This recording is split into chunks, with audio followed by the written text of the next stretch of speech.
क्षणोक्षणी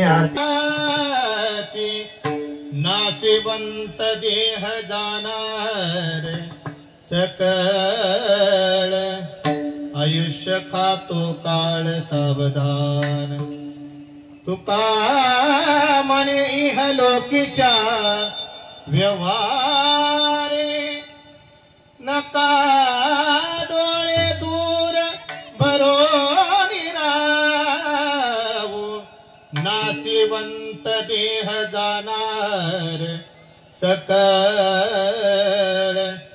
आयुष्य खातो काळ सावधान समचरण सरोजम सांद्र नीलांबुदाभं जगननिहित पारिमंडन मंडनानां तरुण तुलसीमालां कंदरं कंजनेत्रं सदयधवलहासं विठ्ठलं चिन्तयामि परमपुरुष शौरी पांडुरंगा मुरारी कमल नयन कान्हा गोपिका चित्तहारी प्रकट निकट शोभे रुक्मिणी रम्य वामी सदय धवलहासं विठ्ठलं चिन्तयामि अलंकापुरी रम्य सिंहासनस्थं पदाम्बोज तेजस्फुरद्वी प्रदेशम् विनिन्द्रादिदेवैः सदा स्तूयमानं समाधिस्थमूर्तिं भजे ज्ञानदेवम् नमो सद्गुरु तुकया ज्ञानदीपा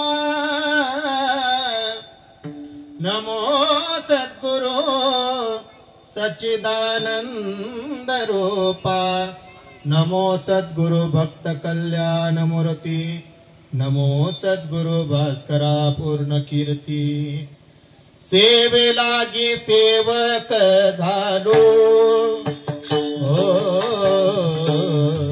सेवे लागी सेवक झालो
क्षणोक्षणाची करावा विचार कीर्तनासाठी परमादरणीय हरिभक्ती परायण आमचे परमश्रद्धेय परममित्र असणारे कृष्णाजी महाराज या ठिकाणी उपस्थित आहेत. त्यांच्याही चरणावरती नतमस्तक होऊन परिसरातील सर्व गुरुजन टाळकरी महाराज मंडळी आहेत. मृदंगाच्या साथीसाठी आज योगेवाडीवरून राहुल महाराज म्हैसाळकर हेही या ठिकाणी उपस्थित झालेले आहेत. सर्वांच्या चरणावरती एकदा काय करतो, नतमस्तक होतो आणि माझ्या कीर्तन पुष्प सेवेला सुरुवात करतो. मस्तक हे पायावरी, मस्तक हे पायावरी, या वारकरी संतांच्या, या वारकरी संतांच्या,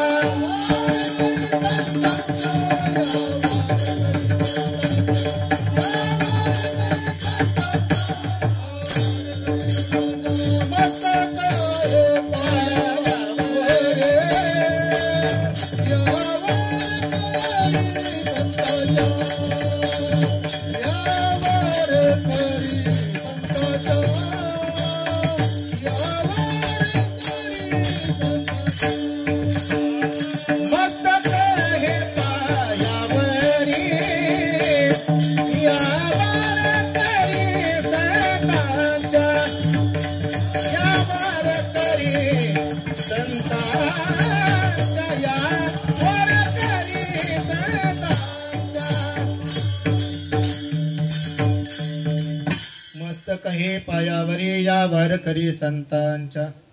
क्षणोक्षणाचे करावा विचार, तरावया पार भव सिंधू. नासिवंत देह जाणार सकळ, आयुष्य खातो काळ सावधान. प्रस्तुत प्राप्त प्रसंगी सेवेकरता निवडलेला अभंग जगद्गुरु तुकोबरायांचा यच्च यावत जीवाला जीवन जगत असताना सावधानतेचा इशारा देणारा अभंग या ठिकाणी सेवेकरता निवडलेला आहे. विठोबा रघुमारी,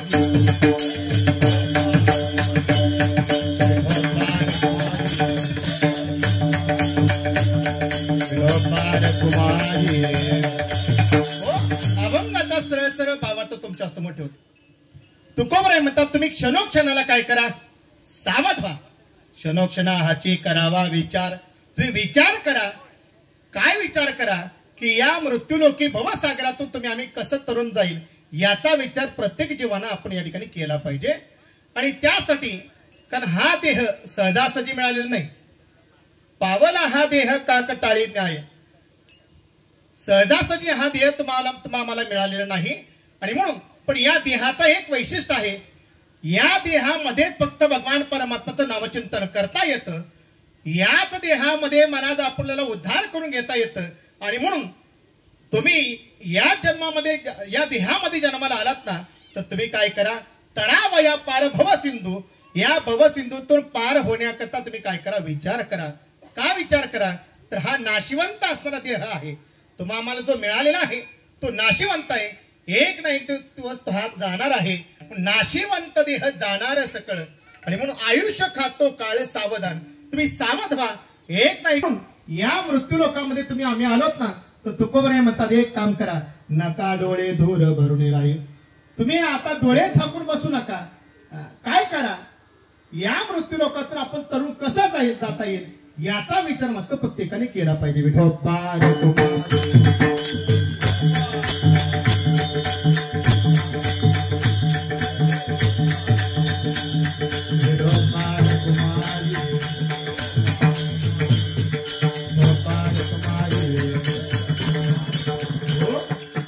ज्यांच्यावरती प्रेम करणारी ही सगळी वारकरी मंडळी,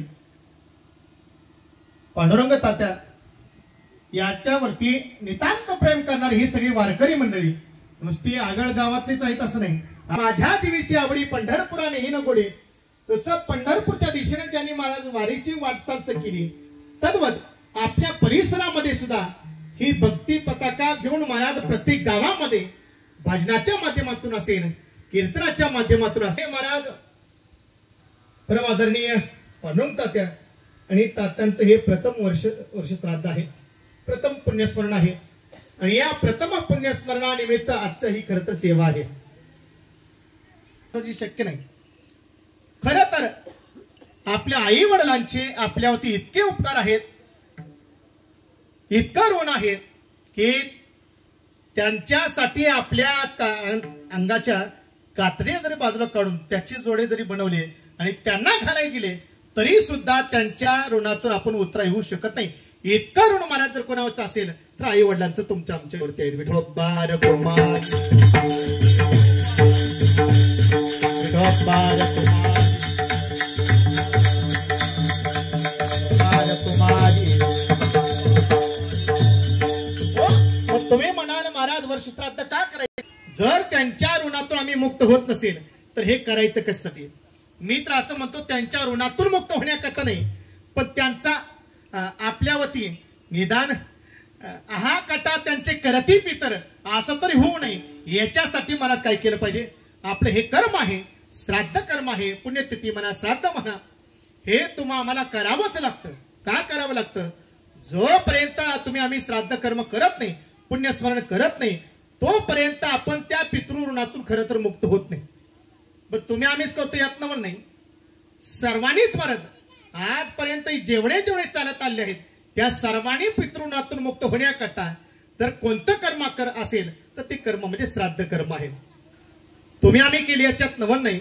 माझ्या तुकोबांनी सुद्धा सांगितलं की माझ्या जीवनामध्ये मी पितृऋणातून मुक्त होण्याकरता काय केलं. पण बऱ्याच वेळेस काय करतो आपण पितृऋणातून मुक्त होण्याकरता आपण गयेला जातो, काशीला जातो किंवा अन्य तीर्थक्षेत्रावरती जाऊन आपण काय करतो त्यांच्या नावानं पिंडदान करतो आणि पिंडदान करून त्या पितृऋणातून मुक्त होण्याचा प्रयत्न करतो. जर हे नाही केलं तर काय होतं? आहा कटा त्यांचे करती पितर वंशी दुराचार पुत्र झाला, वंशी दुराचारी पुत्र झाला. आहा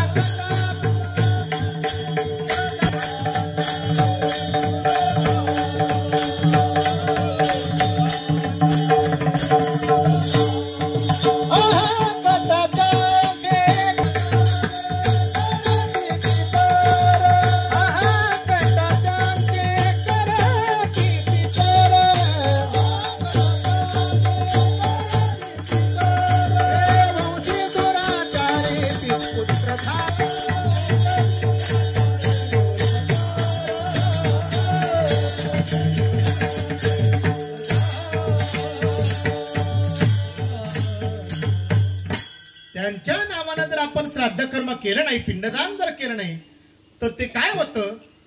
वरुण महाराज ते आपल्यावरती काय करतात? हा कटा त्यांचे करती पितर काय म्हणून करतात?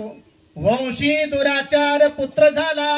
अरे माझ्या वंशामध्ये असा दुराचारी पुत्र जन्माला आला आणि म्हणून त्याच्या नावानं वरती काय करतात? ते बोट मोडतात, मग त्याच्या नावानं हा कटा करतात. पण लोक म्हणतात ना, अरे याला पितृदोष लागलाय.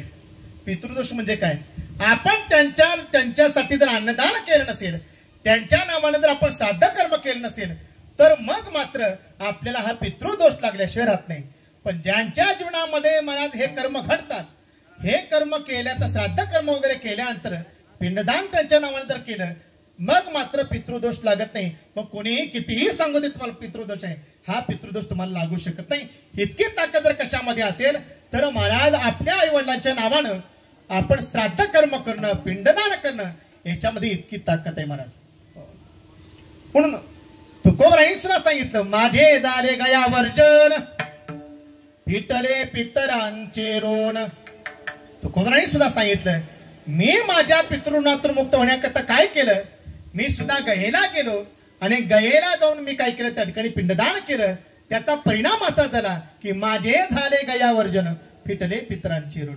माझ्या वती असणारं पितरांचं ऋण, या पितरांच्या ऋणातून नाहीस होण्याकरता मी हे कर्म केलं, त्याचा परिणाम माझ्या जीवनामध्ये हे ऋण राहिलं नाही. म्हणून असं आपल्या जीवनामध्ये सुद्धा आपण त्यांच्या नावानं, वर्ष श्राद्धाच्या नावानं का होईना, आपण त्यांच्या निमित्तानं आपण या ठिकाणी अन्नदान केलं पाहिजे, श्राद्ध कर्म केलं पाहिजे. हे करणं तुमची आमची काय आहे जबाबदारी. विठोबा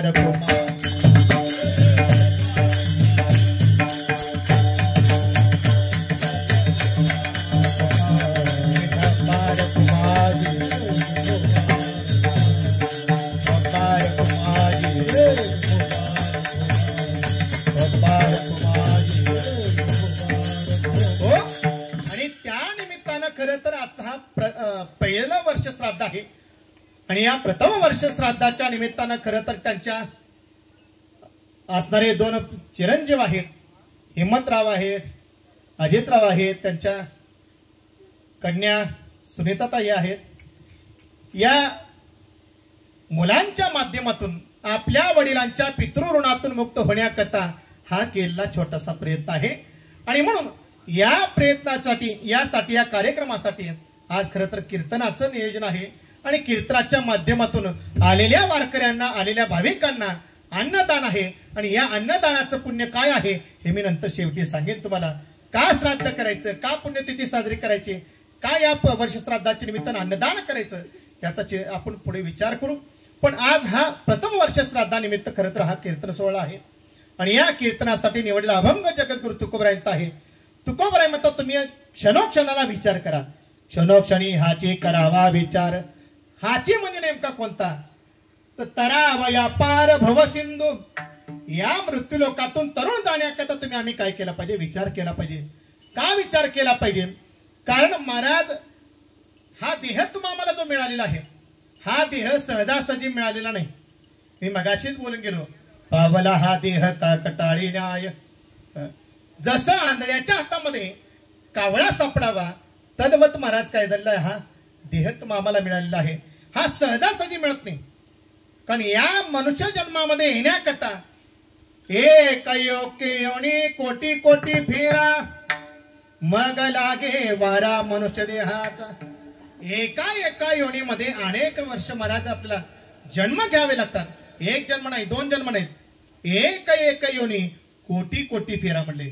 एका योनीमध्ये कोट्यावधी फेरे घ्यावे लागतात आणि मग लागे वारा मनुष्य देहाचा. मग आपल्याला मनुष्य देह प्राप्त होतो. आणि जर असा जर असेल तर हा सहजासहजी मिळालाय का? हा सहजासहजी नाही महाराज. हा मनुष्य देह आम्हाला सहजासहजी मिळालेला नाही. म्हणून या मनुष्य देहातून आपल्याला महाराज मुक्त व्हायचं असेल, कारण जन्माला येणंही महाराज दुःखाचं आहे आणि जाणं सुद्धा कसं आहे, दुःखाचं आहे. कारण या मृत्यूलोकामध्ये जन्माला येत असताना खरंच सांगा बरं, सुख आहे का हो? जन्माला येताना सुख आहे का? कसलं सुख महाराज. या आईच्या उदरामध्ये ज्यावेळेस महाराज हा गर्भ वाढत असतो आणि गर्भ वाढत असताना 1 दिवस नाही, 2 दिवस नाही, किती महिने असतो, 9 महिने 9 दिवस आईच्या उदरामध्ये वाढतो. पण त्या आईच्या उदरामध्ये वाढत असताना ते काय एअर कंडिशन असतं काय? रक्त मूत्र रेत दुर्गंधी अमंगळ तिचा बांधा, सगळी अमंगळ अवस्था असते महाराज. त्या अवस्थेमध्ये तो खिचपत पडलेला असतो. देवाला म्हणतो, देवा एक काम कर, एक वेळ करी या दुखावे करे, एक वेळ करी या दुखावे करे.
खरं तर आपल्या परिसरामध्ये फार कमी आहेत महाराज जाणकार. म्हणजे थोडस गाण्याचं अंग असावं, थोडस गाता यावं, रागाचं ज्ञान असावं,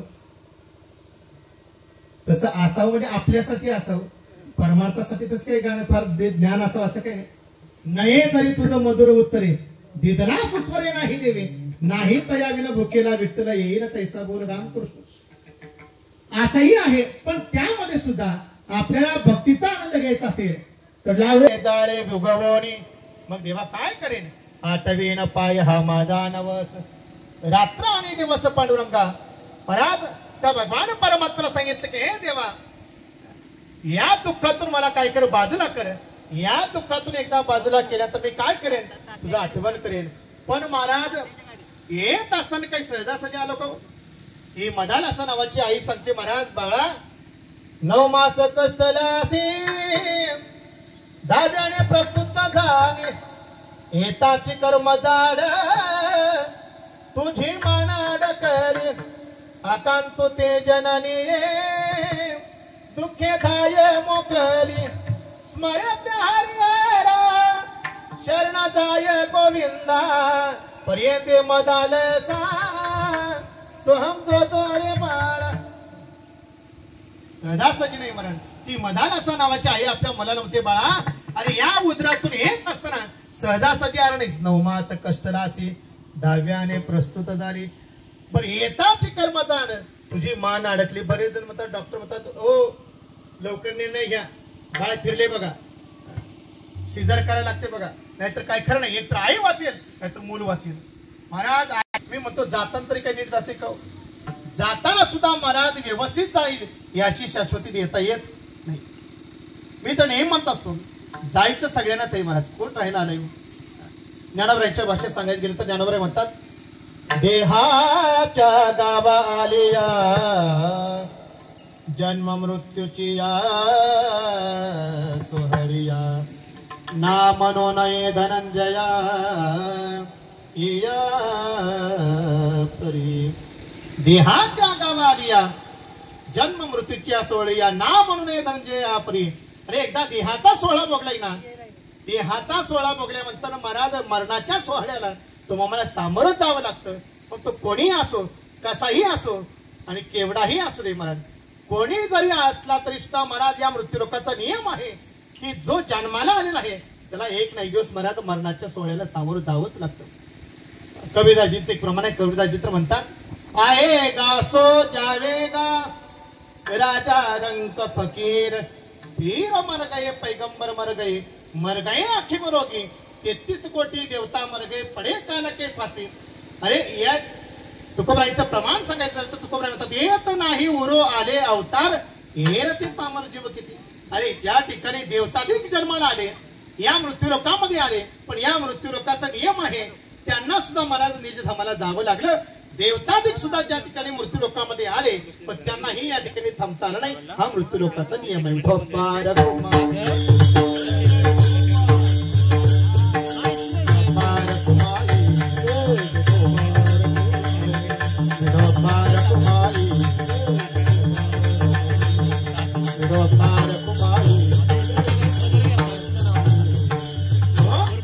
जावं प्रत्येकाला लागतं, पण मी असं म्हणतो कधी जायला लागेल हे सांगता येत नाही. का सांगता येतो?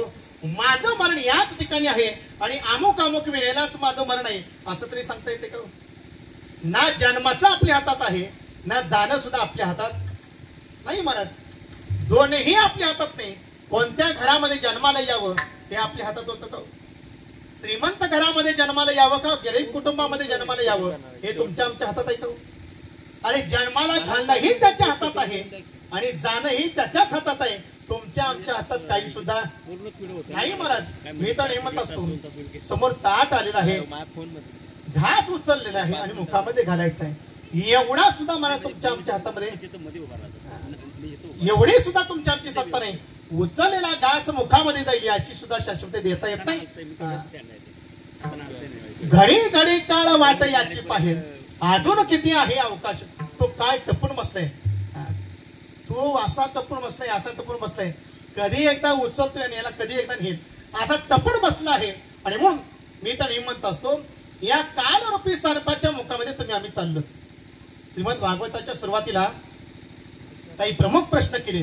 त्या प्रमुख प्रश्नामध्ये सूत महाराजांना शौनकादी ऋषींनी सांगितलं, महाराज काल व्याल मुखग्रास ग्रास निर्णाशयतवे सूत काही कथा सारम मम कर्ण रसायनम.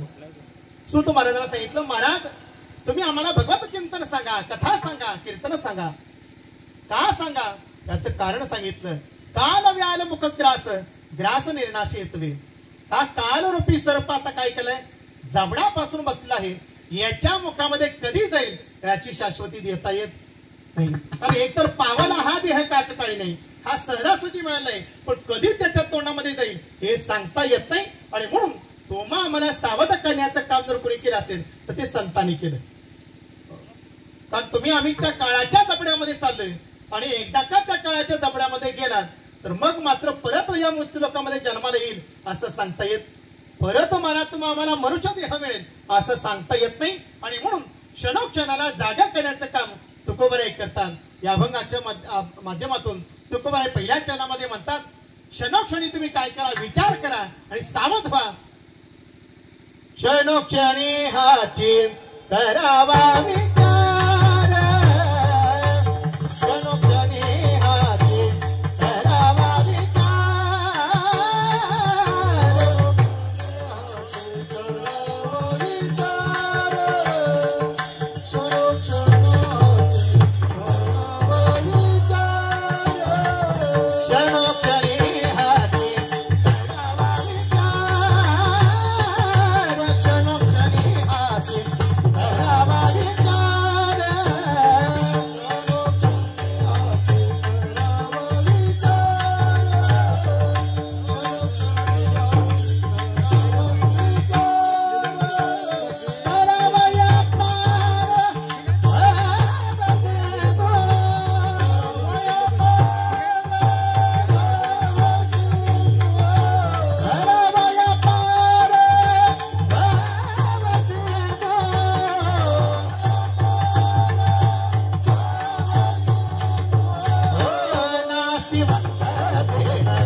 क्षणोक्षणी करावा विचार, तरावा या पार भव सिंधू.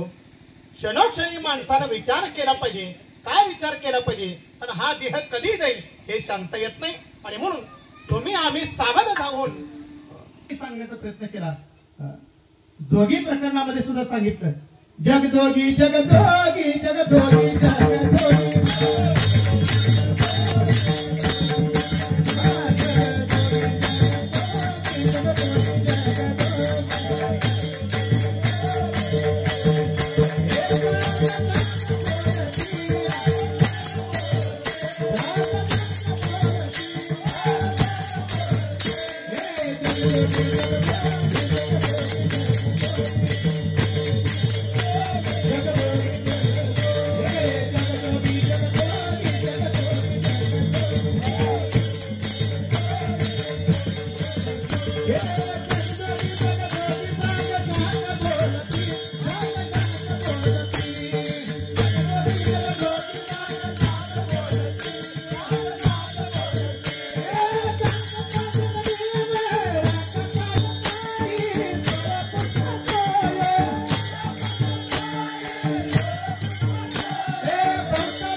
हे जरी नाही काल मग दुसरा येईल वर्षाच्या शेवटी बा काळ बांधून नाही. अरे कधी महाराज काळ आपल्यावरती घाला घालेल हे सांगता येत नाही. म्हणून महाराज अनेक ठिकाणी संतांनी जाग करण्याचं काम केलं. विठोबा कुमार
संतांनी केलं. कारण हा मृत्यू लोकाचा नियम आहे.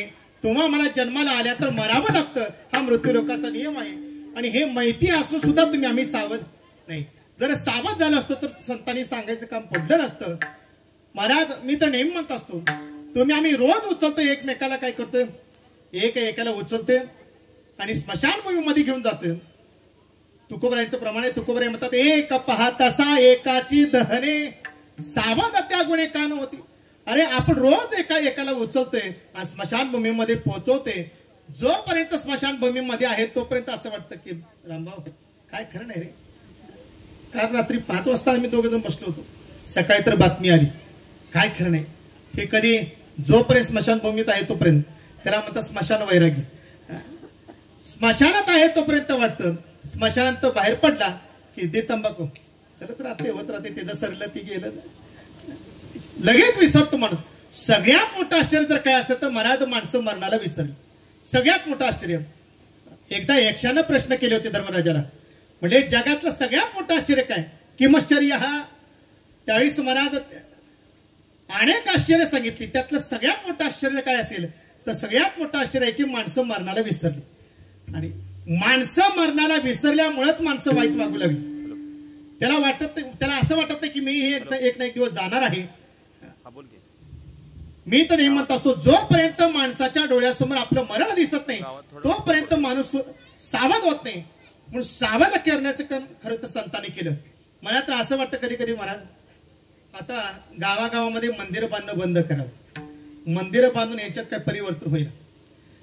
मंदिरं बांधण्यापेक्षा असं वाटतं की चौकात चौकात स्मशानभूमी बांधावी. घरातनं बाहेर पडला की त्याला स्मशानभूमी दिसली पाहिजे. स्मशान ही हे ठिकाणा. घरातनं बाहेर पडल्या स्मशानभूमीचं पहिलं दर्शन झालं की माणसाच्या लक्षात येईल अरे एक ना एक दिवस या चार्जपत्राखालीच आपल्याला जायचंय. हे ज्यावेळेस कळेल ना त्याच वेळेस माणसं महाराज वाईट वागणं सोडून देतील. बघा एखादा शेवटची घटका मोजणारा असू द्या आणि डॉक्टरांनी सांगावं आता काही खरं नाही झालं थोडे दिवस राहिले 4 दिवसाचा सोबत आहे न्या घरी आणि काय खायचं ते खाऊ घाला असं म्हणून ज्यावेळेस घरून दवाखान्यातून घरी आणतात. घरी आणल्यात तर महाराज त्याची तो लगेच बघा त्याच्यातलं परिवर्तन बघा. त्याला माहिती असतं आता 4 दिवसात आपल्याला मरायला लागणार आहे. लगेच म्हणतो ते खालच्या आळीच्या रामभाऊला सांग 2 वर्ष झालं दोघं अजून आम्ही बोललो नाही. जाऊ दे आता जाणारच आहे जाऊ दे सोडून दे म्हणून ये म्हणा मला भेटायला. लगेच महाराज भांडणं मिटून जातात सगळे वाद मिटून जातात. होतं नव्हतं महाराज कधीही त्याग न करणारा संसाराचा तो जाता जाता मुलांना म्हणतो मुलांना या इकडं हे आता माझं काही नाही हे घ्या तुमच्याच नावावर करून घ्या. लगेच मला सह्या करून मोकळा होतो. सर्वस्वाचा त्याग करतो. कधी मरण कळाल्यानंतर. जोपर्यंत मला मरायचं आहे हे कळत नव्हतं किंवा मला जायचं आहे आता हे जोपर्यंत त्याच्या लक्षात आलं नाही तोपर्यंत सावध झाला नाही. पण ज्यावेळेस त्याला लक्षात आलं की आता 4 दिवसामध्ये मला जायचं आहे हे ज्यावेळी त्याच्या लक्षात आलं ना त्यावेळेस माणूस मात्र लगेच सावध झाला आणि सर्वस्वाचा त्याग करू लागतो. म्हणून माणसाला महाराज पदोपदी सावध करण्याची गरज आहे. मी तर नेहमी म्हणत असतो, आपल्या डोळ्यासमोर मरण दिसत असतानाही माणसं सावध होत नाहीत. का सावध होत नाहीत याचं कारण असं आहे, अंतकरण जर कोण असेल तर ती बायको. बरोबर आहे ना? काय लाजायचं म्हणा ना. बरं का असू नये, का प्रेम करू नये तिच्यावरती सुद्धा. अरे ज्या मनात मुलीनं आपल्या घराचं मनाचं सर्वस्वाचा त्याग करावा, लहानाची मोठी ज्या घरामध्ये झाली, आईचा त्याग करावा, बापाचा त्याग करावा, आपल्या मैत्रिणींचा त्याग करावा, आपल्या सगळ्या सोन्याचा त्याग करावा आणि सर्वस्वाचा त्याग करून महाराज तुमच्या आमच्या घरामध्ये येतील. आणि एवढा त्याग करून तुमच्या आमच्यासाठी आले असेल तर महाराज का तिच्यावरती प्रेम करू नये. बरं ठीक आहे, ती सुद्धा महाराज आपल्याला असं वाटतं की माझ्यावरती इतकं प्रेम करते, पण कधीपर्यंत, जोपर्यंत आपलं मरण जवळ येत नाही तोपर्यंत. ज्यावेळेस महाराज शेवट येतो ना त्यावेळेस मात्र ती कोणी सुद्धा जवळ येत. महाराज तर म्हणतात राहती निराळी एकट्याला लागते. विठोबा रघुमाई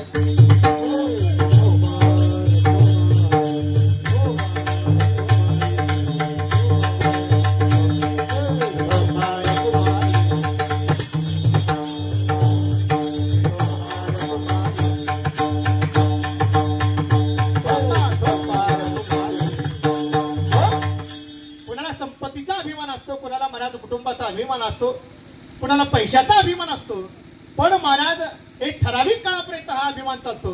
जोपर्यंत अंगामध्ये ताकद आहे, जोपर्यंत अंगामध्ये रग आहे, तोपर्यंत एकदा का हे सगळं निघून गेलं की आस्तीला पैसा सुद्धा तुमच्या कामाचा राहत नाही. मी तर नेहमी म्हणत असतो, एक जुन्या काळामध्ये धान्य महाराज मोजण्याकरता एक माप असायचं बघा. अशी धान्याची रास पडली असायची आणि धान्य मोजण्याकरता काय करायची ती माप असायचं. त्याला काय म्हणतात, हा काही ठिकाणी मापटं म्हणतात, काही ठिकाणी शेर म्हणतात. मला शेर पाहिजे होता.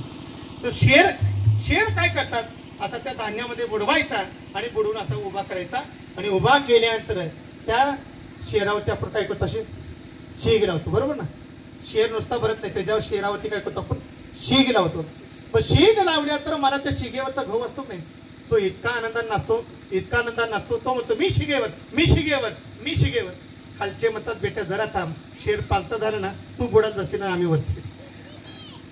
तसं महाराज तुम्हालाही एक दिवस महाराज कधी जावं लागेल हे सांगता येत नाही आणि म्हणून सावध झालं पाहिजे. विठोबा रघुमाई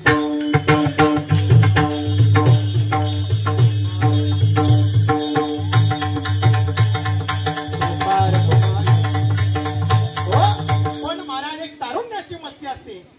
महाराज तर म्हणतात तारुण्याच्या मध्ये न माणी कोणासी सदा मुसमुसी.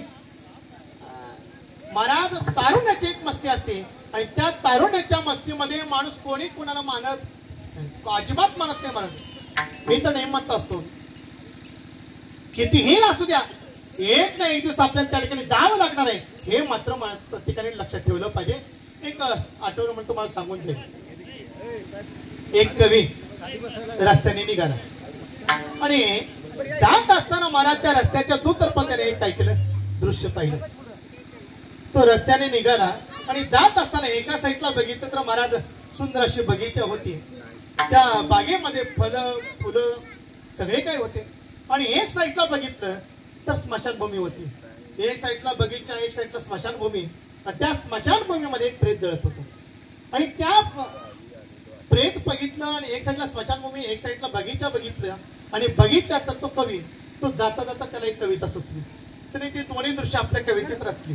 आता तो कवीच म्हणत त्याला कधी कविता सुचे सांगता येत नाही. तो म्हणू लागला, निकले थे हम सफर पे दिल में कुछ अरमान थे, निकले थे हम सफर पे दिल में कुछ अरमान थे, एक तरफ हरियाली थी एक तरफ शमशान. तो निघाला आणि जात असताना काय झालं, त्या स्मशानभूमीमध्ये जाणारा प्रेत, त्या प्रेताची कवटी फुटली आणि त्या कवटीचा तुकडा उडान रस्त्यावरती येऊन पडला. आणि रस्त्यावरती येऊन पडल्यानंतर तो कवटीचा तुकडा त्याच्या पायामध्ये काय झाला, घुसला. आणि पायामध्ये घुसल्यानंतर तो कवटीचा तुकडा त्याला बोलू लागला. कवितेमध्ये रचलं. तो म्हणू लागला, निकले थे हम सफर पे दिल में कुछ अरमान थे, एक तरफ हरियाली थी एक तरफ शमशान था, पैरों तले चूबी हड्डी, पैरों तले चूबी हड्डी, उसके भी कुछ बयान थे. ती त्याला म्हणू लागली, अरे चलने वाले चल संभल कर, हम भी कभी इंसान थे, हम भी कभी इंसान. ती म्हणते आम्ही सुद्धा असंच चालत होतो, ताट मानेने चालत होतो, पण आज आमची ही अवस्था आहे. तुला सुद्धा एक ना एक दिवस या ठिकाणी यायचं आहे म्हणून सावध होण्याकरता मला त्या ठिकाणी सांगितलं. पदोपदी सावध करण्याचं काम संतांनी केलं. कारण हा देह कधी जाईल हे सांगता येत नाही. म्हणून तुकोबराय क्षणोक्षणी हाची करावा विचार करावया पार भव सिंधू नाशिवंत देह जाणार सकळ. आयुष्य का तो काळ सावधान. आपलं आयुष्य कधी जाईल याची शाश्वती देता येत नाही. म्हणून तुम्ही आम्ही सावध झालं पाहिजे. आणि म्हणून नाशिवंत देह जाणार सकळ आयुष्य का तो काळ सावधान. आणि मग सावध होऊन तुम्ही आम्ही काय करा. सावध होणी भजनी लागा देव करा कैवारी मल्हारीची वारी माझा मल्हारीची वारी मल्हारीची वारी माझ्या मल्हारीची वारी मल्हारीची वारी माझ्या मल्हारीची वारी मल्हारीची वारी माझ्या मल्हारीची वारी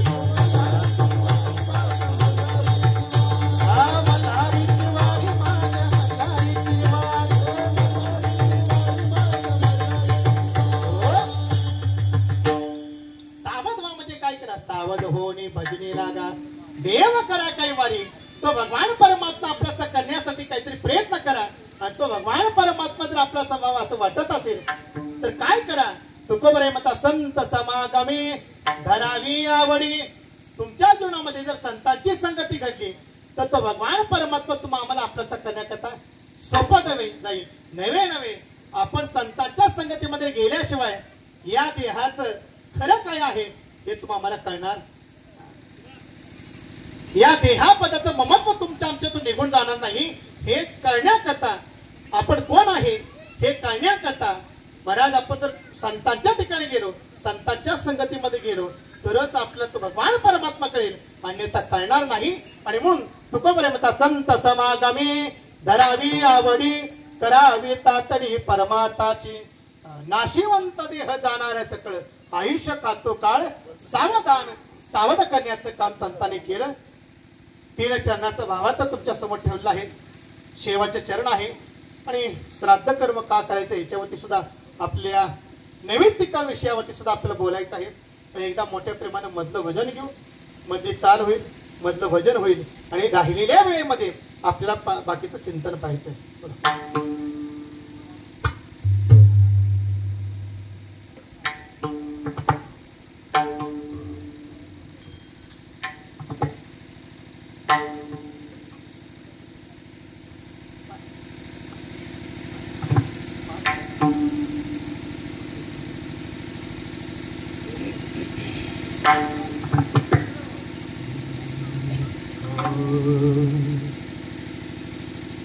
मुखनी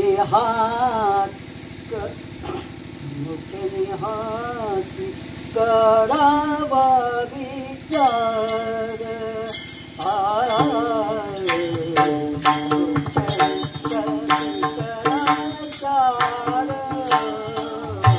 चलो हाती करावा विचार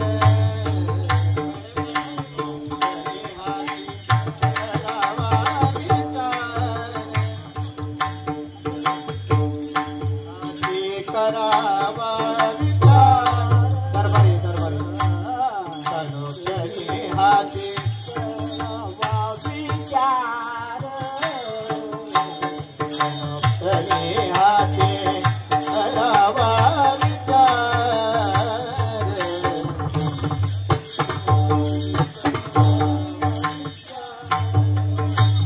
करावया पार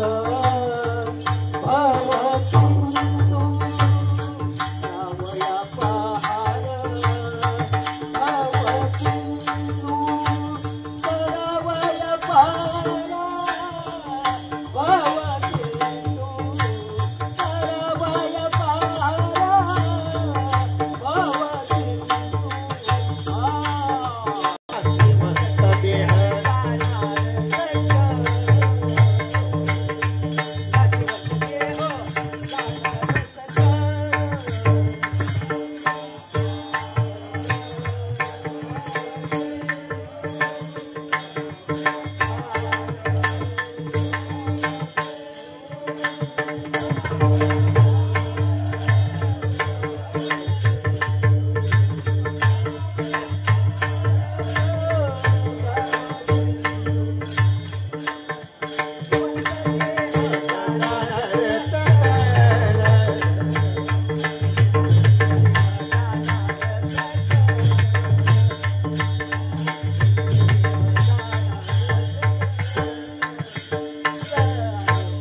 क्षणोक्षणाचे करावा विचार करावया पार भव सिंधू नाशिवंत देह जाणार सकळ आयुष्य का तो काळ सावधान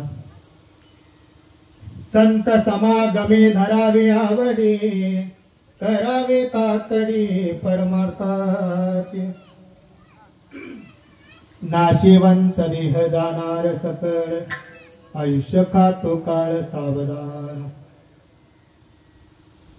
तुकोबरांचा अभंग त्या तुकोबरांच्या अभंगावरती तुकोबरांनी सावध करण्याचं काम केलं. तुम्हाला तरुण जाण्यासाठी क्षणोक्षणाला विचार करण्यासाठी तुकोबरांनी तुम्हाला सांगितलेलं आहे. क्षणोक्षणाची करावा विचार तरावया पार भव सिंधू. आणि हा नाशिवंत असा असणारा देह आहे आणि म्हणून तुम्ही आम्ही काय करा सावध व्हा. नाशिवंत देह जाणार सकळ आयुष्य खातो काळ सावधान. आणि सावध होऊन काय करा तर संत समागमी धरावी आवडी. संत समागमामध्ये आवड आपल्या जीवनामध्ये निर्माण व्हावी. का आवड निर्माण व्हावी कारण संतांच्या संगतीमध्येच गेला तर तो भगवान परमात्मा तुम्हाला कळेल किंवा तो भगवान परमात्मा आपल्यासा करता येतो. आणि म्हणून जीवनामध्ये संतांची संगती आपल्या जीवनामध्ये व्हावी अशी तुकोबरांनी तुम्हाला सावध करून मला संतांच्या समागमाची इच्छा करण्याकरता प्रकट केलेला आहे. संत समागमी धरावी आवडी आणि करावी तातडी परमार्थाची. तातडी करा म्हणजे काय करा मला सर्वस्वाचा त्याग करा आणि समागमी धरावी आवडी आणि करावी तातडी परमार्थाची. जीवनामध्ये परमार्थ करा. का करा कारण तुम्हाला या मृत्यू लोकातून तरुण जायचं असेल तर जीवनामध्ये संतांची संगती आणि जीवनामध्ये परमार्थ हाच तुमच्या आमच्यासाठी कामाला येणार आहे. आणि म्हणून तुका म्हणे इहलोकीच्या व्यवहारे नका डोळे धरू भरून राहू. या इहलोकाच्या व्यवहारामध्ये जर तुम्ही आम्ही अडकलो तर महाराज या इहलोकातून आम्हाला मुक्त होता येणार नाही. आणि मग जर मुक्त नाही झालो तर परत मला जन्माला यावं लागतं. आणि जन्माला येऊन आपल्याला मला दुःख भोगावं लागणार आहे. कारण जन्माला येतानाही दुःख आहे आणि जातानाही दुःख आहे. या महाराज दुःखातून जर तुम्हाला जर बाहेर जायचं असेल किंवा बाजूला जायचं असेल तर त्याच्यासाठी जीवनामध्ये एकमेव साधना आहे ती म्हणजे महाराज भक्ती साधना आहे. इतर कोणत्याही साधनेने त्या महाराज तुम्ही आम्ही या दुःखातून मुक्त होऊ शकत नाही. आणि म्हणून जीवनामध्ये परमार्थ केला पाहिजे. आणि हे परमार्थ शिकवण्याकरताच खरं तर या अभंगाच्या माध्यमातून तुकोबरांनी तुम्हाला महाराज सांगितलं आहे. आणि म्हणून तुका म्हणे इहलोकीच्या व्यवहारे नका डोळे धुर भरून राहू. नाशिवंत देह जाणार सकळ आयुष्य खातोस काळ सावधान. आज एका तात्यांच्या निमित्तानं महाराज हे खरं तर कीर्तन आहे. त्यांच्या प्रथम पुण्यस्मरणानिमित्तानं खरं तर हे कीर्तन सेवा आहे. ज्याने आपल्या जीवनामध्ये परमार्थ साधला ज्याने आपल्या जीवनामध्ये परमार्थ केला आपण तर केलाच पण आपल्या बरोबर आपल्या कुटुंबालाही परमार्थाच्या दिशेने लावण्याचं काम जर कोणी केलं असेल तर ते तात्यांनी केलं. आणि आपल्याही जीवनामध्ये ज्याने आपल्या परमार्थ जपला नुसता परमार्थ म्हणजे परमार्थाच्या अनेक साधना आहेत. त्या अनेक साधना महाराज त्यांनी आपल्या जीवनामध्ये केलेल्या आहेत. विशेष म्हणजे आपल्या वारकऱ्याची पहिली साधना जर काय असेल तर ते महाराज वारी आहे. आणि ती वारी म्हणजेच महिन्याची वारी. आता काही जण वर्षाला वारी करतात. आषाढी वारी असेल कार्तिक वारी असेल तशा 4 वारी आहेत मुख्य. किती 4 वारी आहेत. आषाढी कार्तिकी तुम्हाला सर्वांना माहिती आहे. पण चैत्र वारी आणि माघ वारी बऱ्याच जणांना तसं आपल्या परिसरातल्या बऱ्याच लोक माघ वारीला जातात. बऱ्याच दिंडे आपल्या माघ वारीला असतात. 4 वारी आहेत. या 4 वाऱ्याला तर जातच होते पण 4 वाऱ्यांबरोबर या 4 वाऱ्यांबरोबर महिन्याची वारी करणारे सुद्धा महाराज काही वारकरी आहेत.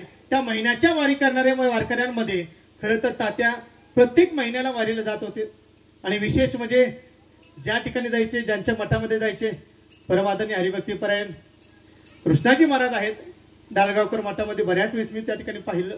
अनेक वेळेस महाराज तिथं उभं राहून भजन करावं रात्रभर जागर करावा कीर्तनाला उभं राहावं. आपली वारकरी संप्रदायाची जी महाराज प्रणाली आहे ती प्रणाली त्यांनी आपल्या जीवनामध्ये जपली होती. आणि असा एक वारकरी ज्यावेळेस महाराज तुमच्या आमच्यातून निघून जातो निश्चितच महाराज मी तर नेहमी असं चांगली माणसं देवाला जरा जास्तच आवडतात. आणि बऱ्याच वेळेस आपल्या विशेष म्हणजे आपल्या या भागामधून परमार्थिक साधना करणारी चांगली माणसं महाराज या 2-4 वर्षामध्ये निघून गेली. परिवाराची पोकळी तर महाराज कधी करून निघणारे आहेत. तरी तात्यांसारखं व्यक्तिमत्व आणि विशेष म्हणजे एक बाप ज्यावेळेस आपल्या घरातून निघून जातो त्यावेळेस महाराज मी तर नेहमी म्हणत असतो, आईपेक्षाही महाराज घराचं सांभाळ जर कोण करत असेल तर तो बाप करतो. मी तर नेहमी म्हणत असतो, आईचं कौतुक तर सर्वांनीच केलं महाराज, आईचं कौतुक सगळेच करतात, पण बाप थोडासा बाजूला राहिला तुमच्या आमच्या सर्वांच्याच दृष्टीतून. मी तर नेहमी म्हणत असतो, आई जितकी महत्वाची आहे ना तेवढा बापही जीवनामध्ये महत्वाचा आहे. काम करणारी आई सर्वांना दिसते, स्वयंपाक करणारी आई सगळ्यांना दिसते, पण स्वयंपाकासाठी लागणारं अन्नधान्य आणून देणारा बाप मात्र सगळ्यांच्या दृष्टीस पडत नाही. रडणारी आई सगळ्यांना दिसते, पण रात्रीच्या वेळी ओशीमध्ये तोंड पुसून रडणारा बाप कोणीतरीच पाहिला असतो. बऱ्याच वेळेस मला मी तर म्हणत असतो, ज्या ज्या वेळेस आपल्या जीवनामध्ये छोटी संकट येतात ना, ते छोटी संकट आल्यानंतर जीवनामध्ये आई असावी लागते, पण ज्यावेळेस आपल्या जीवनामध्ये मोठी संकट येतात ना त्यावेळेस महाराज आपल्या जीवनामध्ये बापच असावं लागतो. विठोबा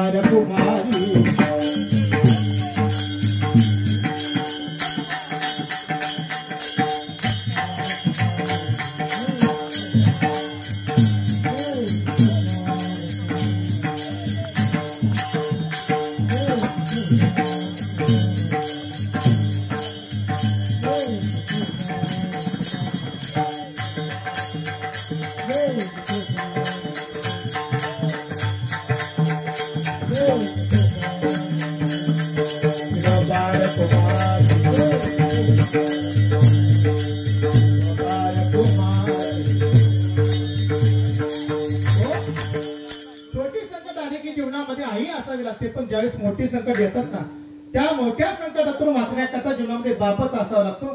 तुम्हाला मी पटवून देईन महाराज, ज्याच्या वेळेस मला छोटी संकट येतात त्यावेळेस आई आठवते, पण ज्यावेळेस मोठं संकट येतं ना त्यावेळेस मात्र बापच असावा लागतो.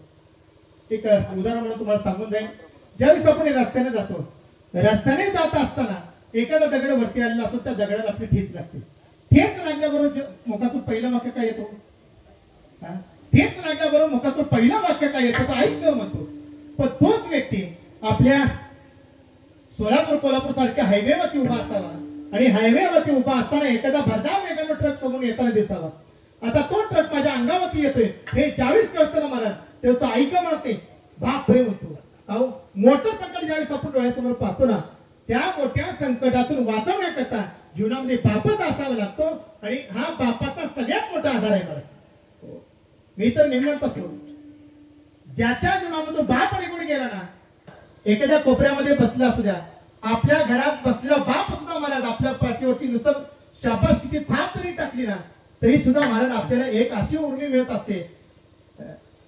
पण तो बाप ज्यावेळेस आपल्या तो निघून जातो ना तर त्यावेळेस महाराज सर्वस्व निघून जातं.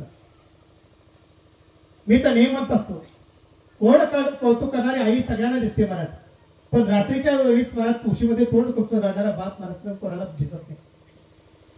एखाद्या मुलीचं लग्न ठरावं, उपवास झाले की त्या बापाला मला असं वाटतं की माझ्या मुलीचं लग्न करायचंय, काय करावं?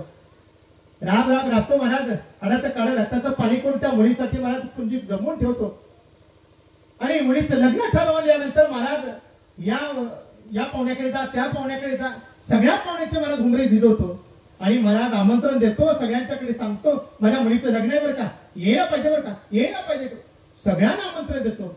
मंडपवाल्याला देतो, महाराज बँडवाल्यांना देतो, सगळ्या लवाजमात तयार करतो आणि सगळ्या लवाजमात तयार करून ज्यावेळेस महाराज त्या मुलीला स्टेजवरती आणलं जातं, स्टेजवरती आणून महाराज ज्यावेळेस मंगलाष्टिका होतात तिच्या अंगावरती महाराज अक्षदा पडतात आणि अक्षदा पडल्यानंतर बघा महाराज ज्यावेळेस महाराज सगळेजण आलेले असतात. आता बाकीच्यांना काही घेणदेण नसतं, बाकीचे फक्त कशासाठी आलेलं असतं, मिष्टांना मित्रजना, दुसऱ्यांना काही बाकीच्यांना काही पडलं नसतं. पण आई म्हणारी असते तिला महाराज ज्यावेळेस मुलीच्या अंगावरती महाराज अक्षदा पडतात आणि धाड मुकून रडायला लागते, ज्यावेळेस महाराज सर्वांना सर्व पंक्ती उठतात, वाटं लावतात, सगळे निघून गेल्यानंतर ज्यावेळेस मुलगी वाटं लावण्याचा कार्यक्रम असतो, थोडंसं लक्षपूर्वक बघा. ज्यावेळेस मुलगी महाराज वाटं लावण्याचा कार्यक्रम असतो, ज्यावेळेस मुलगी महाराज आता त्या गाडीमध्ये बसणार आहे, पण बसत असताना मला तिला माहिती आहे आता जर मी या गाडीमध्ये बसते ना परत मला या गाडीतून परत माघारी लगेच येता येईल असं सांगता येत नाही. आता आज जर मी निघून गेले तर माझ्यासाठी माझं घरी आता इथून पुढे काय होणार आहे, मुकणार आहे, काय करावं, तिला बसावं असं वाटत नाही, मला ठाय मुकून रडते. तर हाताच्या फोडासारखे आपल्या आई बापाने असतं, ते आई बाप समोर आहे, आता ते आई बापाला सोडायचंय आणि निघून जायचंय हे तिला मला सहन होत नाही आणि धाय मुकून रडायला लागते. रडायला लागल्या तर मला आई म्हणारी जवळ जाते महाराज कोटाळून तिला उराशी कोटाळते आणि महाराज रडते. आई आपला अश्रू महाराज मोकळे करते. बहीण म्हणाली जाते तिला उराशी कोटाळ महाराज रडते. भाऊ म्हणाला असतो तोही जातो तिला महाराज कोटाळ रडतो आणि आपल्या अश्रूंना वाट करून देतो. पण बाप म्हणाला असतो ना महाराज तो कुठेतरी असं कोपऱ्यामध्ये उभा असतो. मी मला तर असं वाटतं त्या बापाने खरं सांगा बरं रडावं असं वाटत नसेल काय तर नाही वाटतं. अरे तर आताच्या पुढ्यासारखं जपलेली मुलगी आज तिला आता ती निघून चालली जावं आणि उराशी कवटाळावं आणि रडावं त्या बापालाही वाटत असतं. पण तो म्हणतो मी जर रडायला लागलो तर माणसं काय म्हणतील अरे मर्दासारखा मर्द तू रडायला लागलास. बरं मी रडायला लागलो तर माझ्या मुलीचं कच्चीकरण होईल तिचं काय करावं. अरे जड अंतकरणात तो बाप म्हणणार असतो ना महाराज तो जवळ जातो आणि जवळ जाऊन त्या मुलीच्या पाठीवरती हात म्हणतो मुली तू निवांत जा.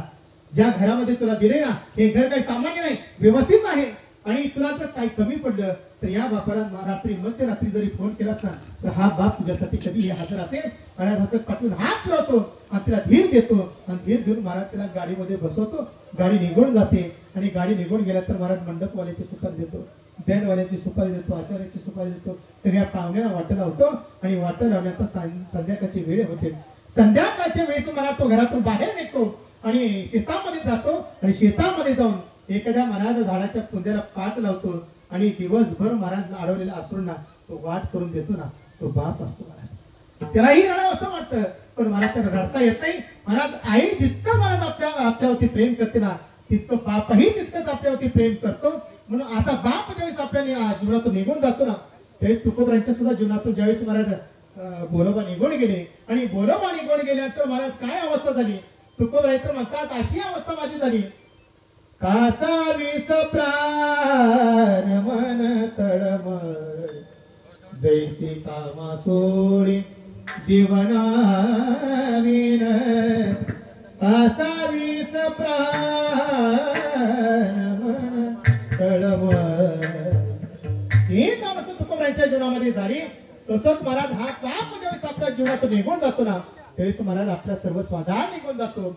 महाराज या कुटुंबातून या ज्यावेळेस तात्या निघून गेले निश्चित महाराज त्या कुटुंबावरती फार मोठं दुःखाचं डोंगर कोसळलेलं आहे. पण त्या महाराज दुःखातून सावरण्याकरता भगवान परमात्म्याला प्रार्थना करेन या कुटुंबांना त्यांच्या दुःखातून सावरण्यासाठी प्रयत्न करावेत. आज खरं तर तात्यांच्या वर्षश्राद्धानिमित्त हा कार्यक्रम आहे. बोलण्यासारखं भरपूर आहे. आपण ज्यांच्यामुळे आपल्याला हे जग दिसते ज्यांच्यामुळे तुम्ही आम्ही जन्माला आलो तर आई बापांच्या महाराज वर्षश्राद्ध करणं पुण्यतिथी करणं हे तुमची आमची जबाबदारी आहे. मी पहिल्यांदा सांगितलं ही जर जबाबदारी जर आपण नाही पार पडली तर निश्चित महाराज ते आपल्याला दोष लागल्याशिवाय राहत नाही. म्हणून त्या ऋणातून मुक्त होण्याकरता जीवनामध्ये श्राद्ध कर्म करावं लागतं. आज प्रथम वर्ष श्राद्ध आहे. जोपर्यंत पहिलं वर्ष श्राद्ध होत नाही तोपर्यंत गेलेल्या आत्म्याला पुढची गती मिळत नाही. वर्ष श्राद्ध म्हणजे आज त्यांचं वर्ष श्राद्ध आहे पहिलं वर्ष आहे. या वर्षी ह्याच दिवशी आज हा आत्मा मला पुढच्या गतीला जात असतो तोपर्यंत या आत्म्याला गती मिळत नाही. काय गती मिळत नाही कारण जोपर्यंत सर्व संस्कार याच्यावरती होत नाही तोपर्यंत महाराज हा आत्मा महाराज मुक्त होत नाही. आणि म्हणून वर्ष श्राद्ध केलं पाहिजे. याचं अनेक कारण तुम्हाला एक 5 मिनिटं सांगून जाईल. माझी वेळ तशी संपली मला तसं 12:30 म्हणले पण आपली वेळ तशी झालेलीच आहे. वर्ष श्राद्ध का करायचं याच्यासाठी सांगून जातो महाराज. आपल्यावरती अनेक संस्कार केले जातात. जन्माला आल्यानंतर महाराज आपल्यावरती किती संस्कार केले जातात हो शास्त्र असं सांगतं की आपल्याला 16 संस्कार करावे लागतात. किती 16 संस्कार. आता खरं सांगा बरं 16च्या 16 संस्कार तुमच्या आमच्यावरती होतात का? 16 संस्कार तुमच्या आमच्यावरती होत नाही. 3 संस्कार होतात बघा. पहिला संस्कार आहे गर्भधान संस्कार त्याला आपण डोहाळ जेवण म्हणतो. पहिला संस्कार आहे गर्भधान संस्कार. दुसरा संस्कार आहे नामकरण संस्कार. जन्माला आल्यानंतर नामकरण सोहळा आपण करतो आणि तिसरा सोहळा आपला होतो तो म्हणजे मृत्यूचा. ज्यावेळेस महाराज देह निघून गेला तर आपल्यावरती अंतिम संस्कार केले जातात. असे 3 सोहळे तुमच्या आमच्या जीवनामध्ये होतात. किती 3 सोहळे होतात. पण महाराज बाकीचे सोहळे तुमच्या आमच्या जीवनामध्ये होत नाही किंवा बाकीचे संस्कार होत नाही. आणि म्हणून 16 संस्कार जोपर्यंत होत नाही तोपर्यंत जीव आपल्या घरातून महाराज वरती जात नाही. मग 3 संस्कार झाले, पण ज्यावेळेस महाराज अंतिम संस्कार होतो आणि अंतिम संस्कार ज्यावेळेस करत असताना ज्यावेळेस मला ते प्रेत नेलं जातं आणि नेऊन ज्यावेळेस मला आपण स्मशानभूमीमध्ये नेतो आणि स्मशानभूमीमध्ये ज्यावेळेस सरणावती रचतो आणि सरणावती रचल्यानंतर तो त्यांचा जो मुलगा असतो तो मुलगा काय करतो, त्याच्या खांद्यावरती काय दिलं जातं, मडकं दिलं जातं, गाडगं म्हणा मडकं म्हणा, ते मडकं दिलं जातं आणि काय करतात, फेऱ्या मारतात ना. किती मारतात इकडे, मी काय जास्त पोचवून नाही तो. बऱ्याच दिवसाचा आम्हाला माती सुद्धा गवत नाही. आज माती होते आमच्या 3 माती, आज आमच्या सरपंचांच्या मातोश्री वाढल्या, पण हे जाणं शक्य झालं नाही. बऱ्याच आम्हाला काही जाणं शक्य होतं, पण तुम्हाला नक्कीच जाणं होतं. किती मारतात, 3. कुठं 3 असतील, कुठं 5 असतील, फेऱ्या मारतात. आणि फेऱ्या मारल्या तर मला फेऱ्या मारत असताना पहिली फेरी झाली की हे दगड घेतात, एक दगड घेतात आणि फेरी काढून मग त्या जीवाला अग्नी दिली जाते. पण ज्या दगडानं मला ते मडकं टोकले जातं त्या दगडाला काय म्हणतात, जीव खडा. काय म्हणत जातं, जीव खडा. नुसता खडा म्हणत नाही, त्याला काय म्हणतात, जीव खडा म्हणतात. आता जीव खडा का म्हणायचा, तर महाराज तो जीव लगेच महाराज मुक्त होत नाही. तो जीव त्या दगडामध्ये महाराज प्रविष्ट करतो आणि त्या दगडामध्ये प्रविष्ट केल्यानंतर पूर्वीच्या काळामध्ये सुद्धा महाराज बऱ्याच वेळेस ज्यावेळेस त्या प्रेतावरती टाकलेले पांढरे कापड असायचं, त्या कापडाचा एक तुकडा काढायचा आणि त्या तुकड्यामध्ये तो खडा बांधला जायचा. आज सुद्धा ते कापड बाजूला काढलं काढतात ना. तुकाराम महाराजांना माहिती असेल, धावा वगैरे करत असेल, कोण करत असेल तर त्याला माहिती असेल. बऱ्याच वेळी ते धाव्याच्या वेळेस मला ते विधी करत असतात, ते कापड ते काढलं जातं. ते कापड काय करतात, त्या कापडामध्ये तो खडा ठेवला जातो आणि घरी आणला जातो आणि घरी आणून त्या ज्या ठिकाणी आपण ते प्रेत बसवलेलं होतं त्या प्रेताच्या ठिकाणी त्याच्यावरती काय केले जातात, संस्कार केले जातात. आता बऱ्याच वेळेस आता ते घरी आणत नाही, काही तिथंच ते काय करतात, दगड तिथंच बांधून ठेवतात. एक 2 मिनिटं फक्त. तोपर्यंत तो यातून मुक्त होत नाही आणि मग 13 दिवसानंतर तो काय करतो, मग मला तो यमलोकाकडे निघतो. निघाल्यानंतर मला त्या यमलोकापर्यंत पोहोचण्याकरता त्या यम दरबाराच्या अगोदर एक वैतरणा नावाची नदी असते. कोणती नदी, वैतरणा नावाची नदी. त्या नदीमध्ये पाणी नसतं. ती नदीमध्ये कशाची माहिती का, रक्त दुर्गंधीची असं पाणी भरलेली महाराज ती नदी, दुर्गंधीने भरलेली नदी. त्या नदीच्या कडेपर्यंत तू पोहोचतो. पण महाराज मृत्यू लोकांपासून त्या यमलोकापर्यंत त्या वैतरणा नदीपर्यंत जाण्याकरता त्याला 1 दिवस नाही, 2 दिवस नाही, तब्बल 48 दिवस लागतात. किती, 48 दिवस. आता हे 48 दिवस झाले, पहिले 13 दिवस किती झाले, 48 आणि 13 61 दिवस. 61व्या दिवशी तो कुठे जाऊन पोहोचतो, वैतरणा नदीच्या काठावरती जाऊन पोहोचतो. पण त्या वैतरणा नदीतून पलीकडे यम दरबारामध्ये जाण्याकरता त्याला महाराज 39 दिवस लागतात. किती, 39 दिवस. पण महाराज कोणालाही जाता येत नाही. त्या वैतरणा नदीतून पलीकडे जाण्याकरता तिथे काही नावेची सोय नाही. तिथं फक्त एकच साधन आहे, ती म्हणजे कामधेनू. त्या कामधेनूच्या पाठीवरती बसूनच पलीकडे जावं लागतं. पण ती कामधेनू सुद्धा महाराज कोणालाही घेऊन जात नाही.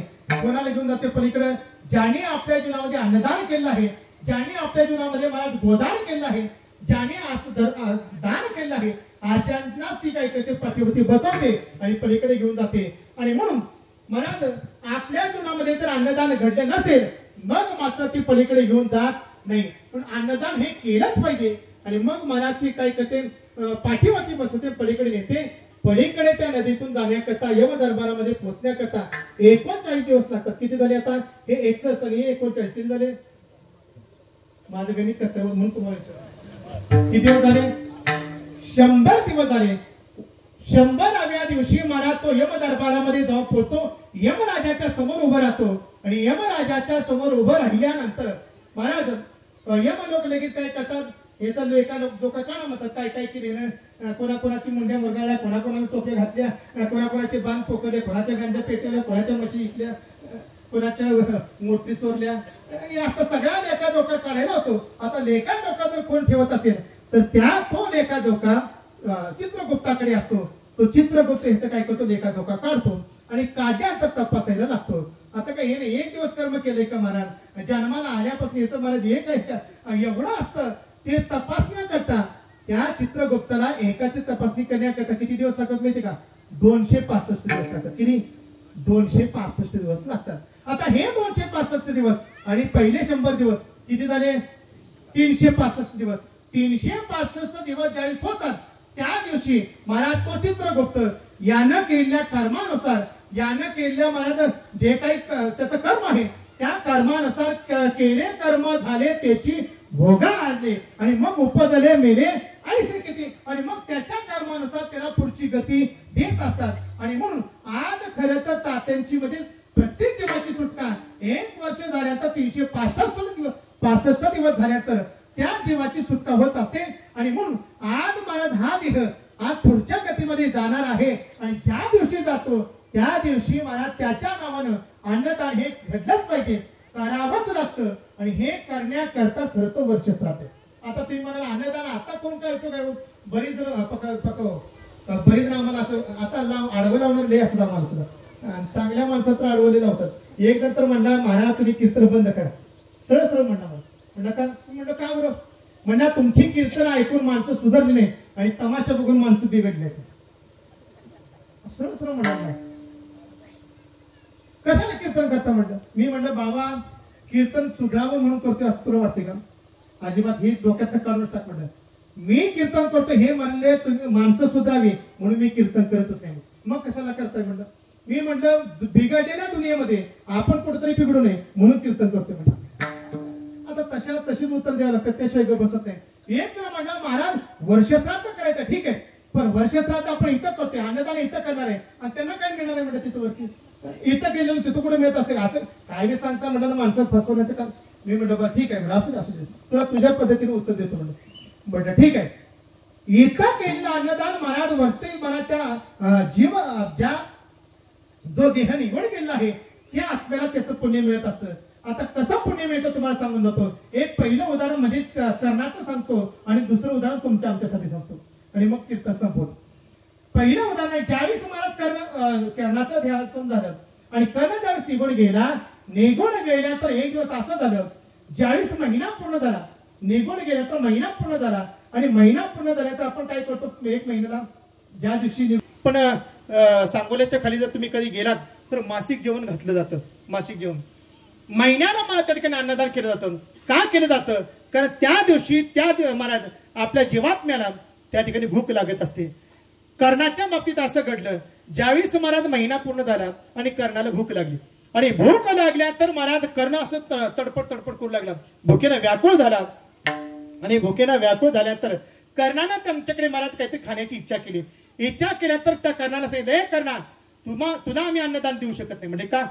अरे मी एवढं चांगलं वागले म्हणजे माझ्या जीवनामध्ये इतकं दान केलं आहे आणि इतकं दान केलं असताना तुम्ही मला अन्न देत नाही असं का?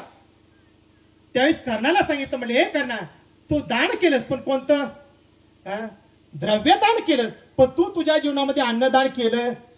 मी तर नेहमी म्हणत असतो सगळ्या दानामध्ये श्रेष्ठ दान जर कोणतं असेल तर ते अन्नदान आहे. कारण अन्नदान देत असताना कोणत्या योग्यतेचं हे पाहिलं जात नाही.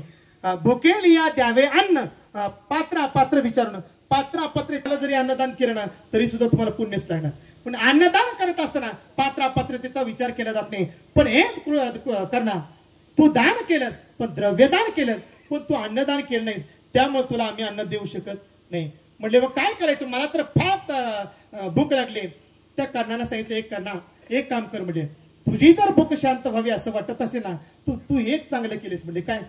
ज्या घरामध्ये अन्नदान दिलं जातं त्या घराचा पत्ता फक्त तू काय केलास दाखवलायस. मग म्हणजे काय केलं? त्या कर्णानं काय करायचं? एखादा जर सांगितलं मला अन्नदान द्या तो म्हणायचं अन्नदान माझ्याकडे नाही मिळत. एक काम करा म्हणायचं ते घर दिसतं ना ते पांडवांचं घर दाखवायचं असं बोटानं पांडवांचं घर दाखवायचं जा म्हणे त्या घरात जा तुम्हाला अन्नदान दिलं जाईल. परिणाम असा झाला नुसतं दाखवल्याचं पुण्य मला त्या कर्णाला मिळालं आणि त्या कर्णाला सांगितलं हे कर्णा तू एक चांगलं केलेस की ज्या घरामध्ये अन्नदान मिळतं त्या घराचा पत्ता तू बोटानं दाखवलास ना ते बोट तू काय कर तुझ्या तोंडात घाल म्हणल्यानंतर त्या कर्णानं महाराज आपल्या ते पोट आपल्या मुखामध्ये घातलं आणि मुखामध्ये घातल्यानंतर त्यावेळची महाराज त्याची भूक महाराज त्या ठिकाणी शांत झाली. नुसतं अन्नदान करणाऱ्याच्या घराचं नुसतं पोटानं दाखवलं तर एक वेळचं महाराज भूक भागू शकते. इतकी ताकद जर कशामध्ये असेल तर त्या अन्नदानामध्ये. आणि म्हणून या ठिकाणी केलेलं अन्नदान त्या अन्नदानाचं पुण्य तिथपर्यंत कसं पोहोचू शकतं एका वाक्यात तुम्हाला सांगतो.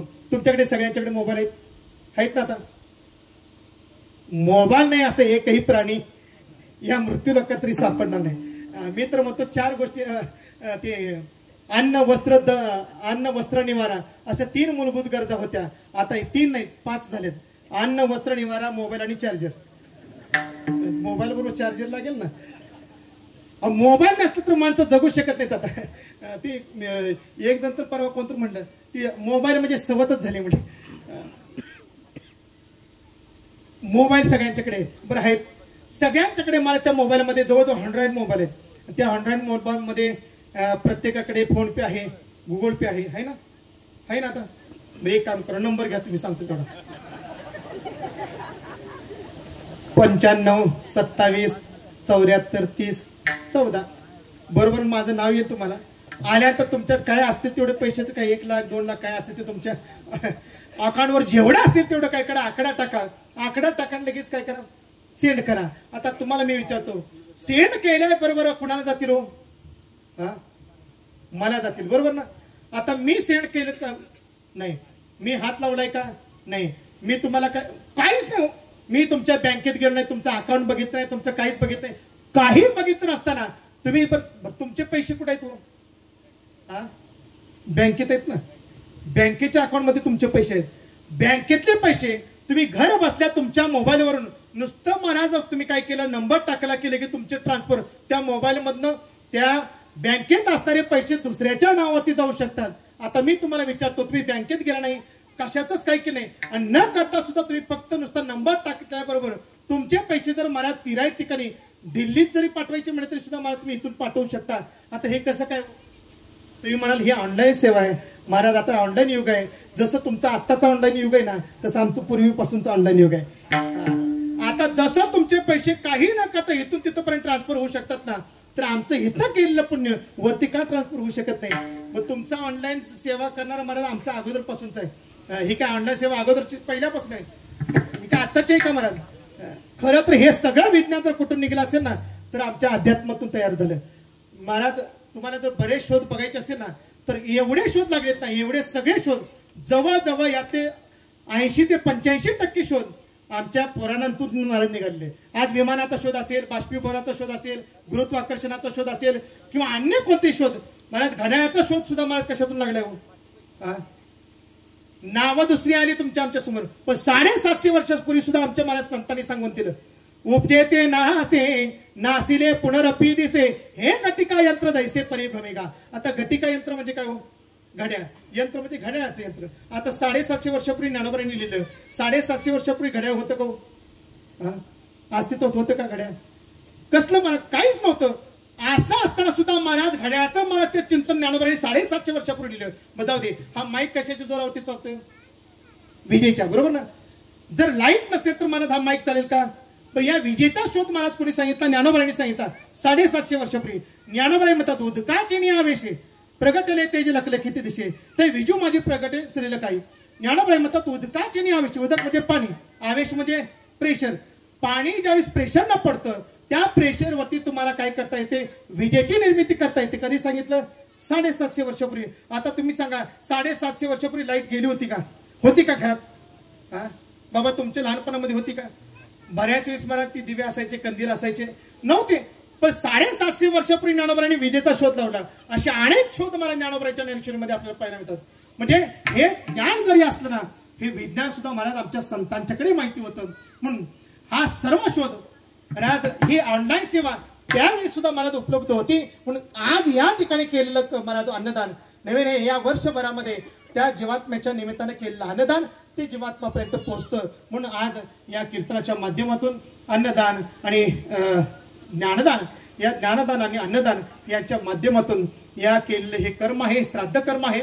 आणि हे श्राद्धाच्या निमित्तानं त्यांना आपण केलेलं अन्नदानाचं पुण्य निश्चितच मला तात्यांच्यापर्यंत पोहोचेल आणि भगवान परमात्मा त्यांना पुढची चांगली गती मिळेल यात शंकाच नाही. कारण ज्यांनी आपल्या जीवनामध्ये परमार्थ केला आणि त्यांच्या जीवनामध्ये जर त्यांनी जर परमार्थ केला असेल तर निश्चित मला तो भगवान परमात्मा त्यांचा उद्धार केल्याशिवाय राहणार नाही.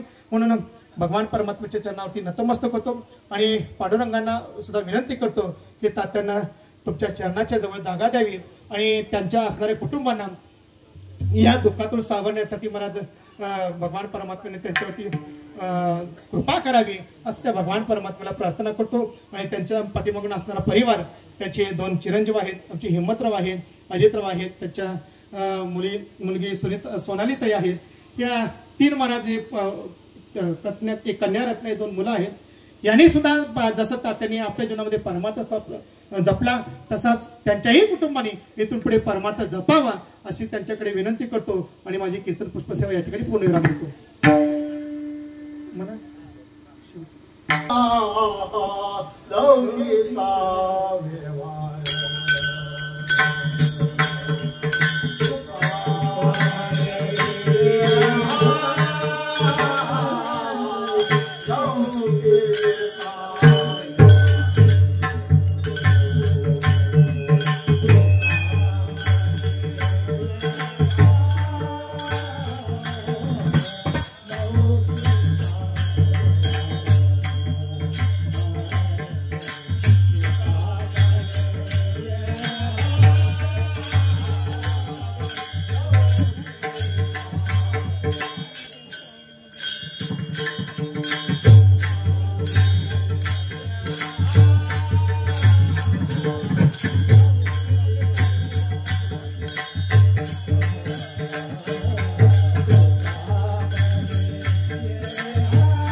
सर्वांनी विनंती आहे त्या ठिकाणी फुलं टाकायचे आहे.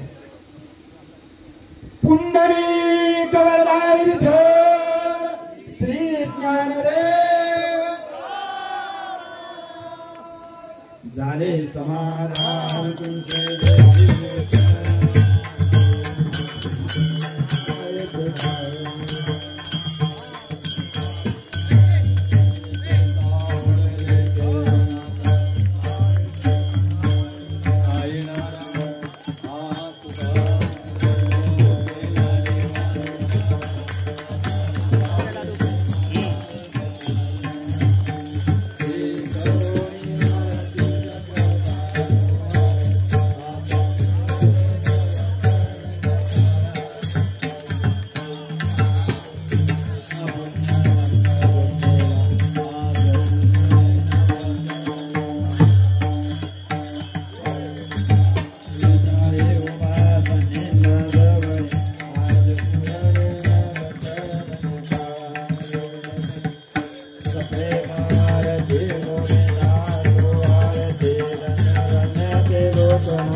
प्रपंच रचना सर्वे भोगुनी त्यागिनी अनुतापाचे ज्वाळे बुद्धी हवे वैराग्याची निष्ठा प्रवचने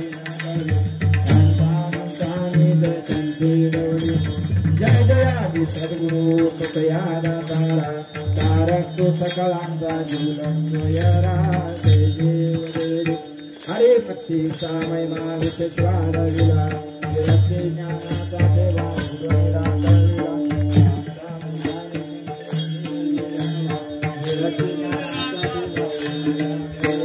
जय जयादी सद्गुरु कृपया दातारा तारक तो सकलांचा जीवनरा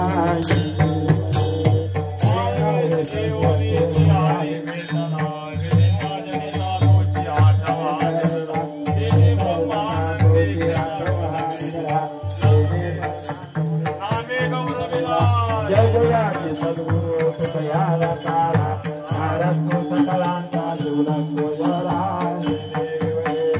तेरा दिवस वया लक्ष्मी आमचे सोरड्याचे कानवले बाकली आमचे अपार करिता तत्व मिळवून जय जयादी सद्गुरु कृपया दातारा तारक तो सकलांचा जीवनरा प्रयाण काळी देवे विमान पाठविले कवच्या काळा माझे अद्भुत वर्तविले मानव देह देवनी निज धामा गेले निळा मने सकळ संताचे केविले जय जयादी सद्गुरु कृपया दातारा तारक तो सकलांचा जीवनरा कालिंग कांगण वंदे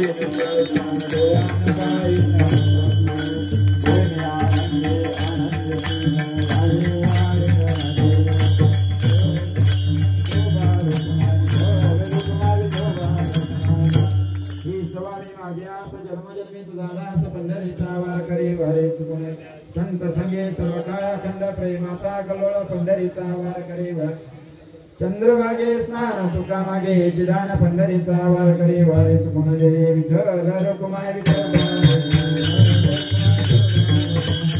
मागणी कृती आहे देशिंदरी पाय पांडुरंगा संतास नेवरी यचमध्ये आणि काय तुझे न माग तुझं आवण्याचा उदार तो ये मत देवी पाय संता ज्ञानदेव तुकारा ज्ञानदेव तुकारा ज्ञानदेव तुकारा ज्ञानदेव तुकारा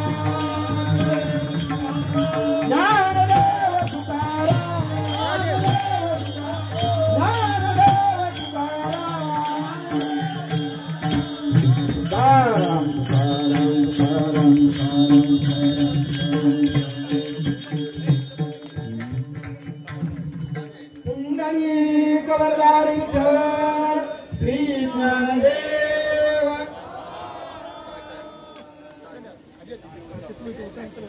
टाळ सर्वांनी एका ठिकाणी आणून ठेवायचे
किंमत कुठं आहे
बर आता जेवून घ्या आता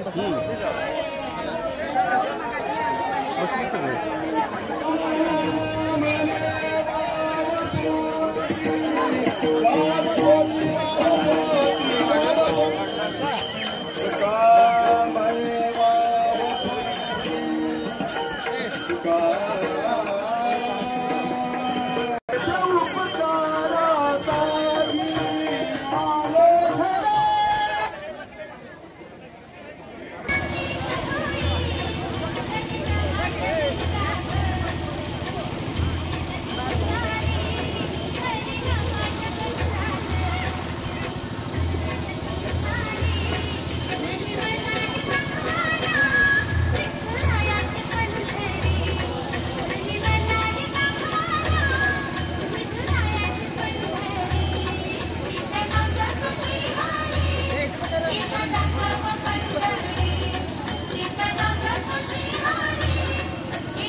पाणी पाणी वाढायला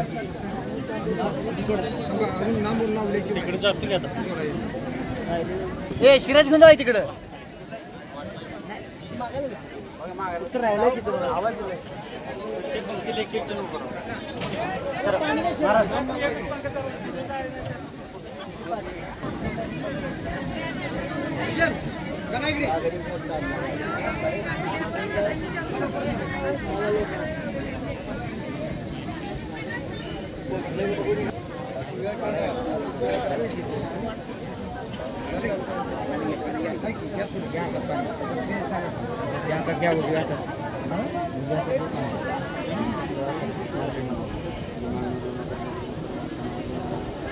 कुंडली वरधारे विठ्ठल श्री ज्ञानदेव तुकाराम माधवा गोविंदा गोपाळा जीवितुबा गोपाळा पांडुरंगा अच्युता वंदना दशरथा नंदना जीवितुबा कृष्णा पांडुरंगा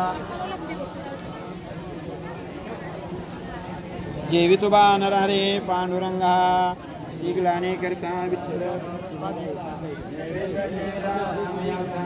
अच्युता वामना दशरथा नंदना जेवितो बा कृष्णा पांडुरंगा पुंडरीक वरदारी श्री ज्ञानदेव तुकाराम अलंकापुरी पुण्यभूमी पवित्र तिथे नांदत ज्ञानराजा सुखात तया कविता महापुण्यराशी नमस्कार श्री ज्ञानदेव तुकाराम पंढरीनाथ भगवान की जय माऊली ज्ञानेश्वर महाराज की जय जगद्गुरु तुकाराम महाराज की जय बसा धन्यवाद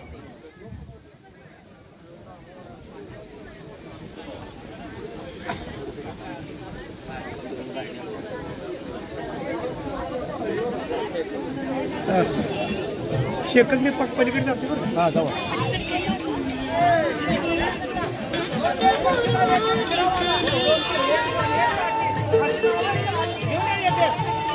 पाट्या भरून आणा.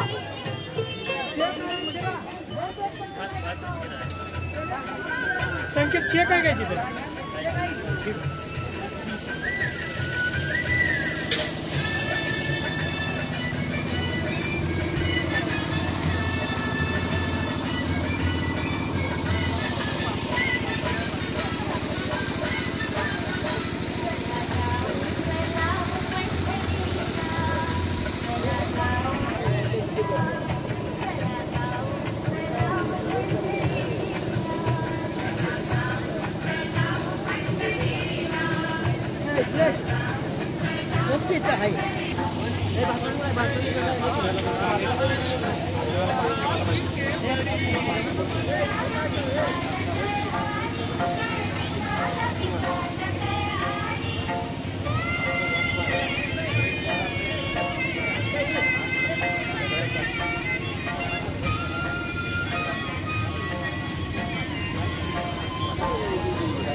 चलावार करी तो पहावी केवरी